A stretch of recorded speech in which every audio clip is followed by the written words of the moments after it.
തൃശൂർ എരുമപ്പെട്ടി കോട്ടപ്പുറത്ത് കൂറ്റൻ പെരുമ്പാമ്പിനെ പിടികൂടി. കോട്ടപ്പുറം സ്വദേശി പ്രശാന്തിന്റെ വീട്ടിലെ കോഴിക്കൂട്ടിൽ നിന്നാണ് പാമ്പിനെ പിടികൂടിയത്. കോഴിക്കൂട്ടിൽ കയറിയ പാമ്പ് 3 കോഴികളെ വിഴുങ്ങുകയും 5 കോഴികളെ കൊല്ലുകയും ചെയ്തു. പ്രശാന്തിന്റെ മാതാവ് കോഴിക്കൂട് തുറന്നപ്പോഴാണ് പാമ്പിനെ കണ്ടത്.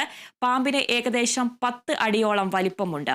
ഫോറസ്റ്റ് ഉദ്യോഗസ്ഥൻ പഴുവൂർ സ്വദേശി അഷ്റഫ് പാമ്പിനെ പിടികൂടി വനത്തിൽ വിട്ടു.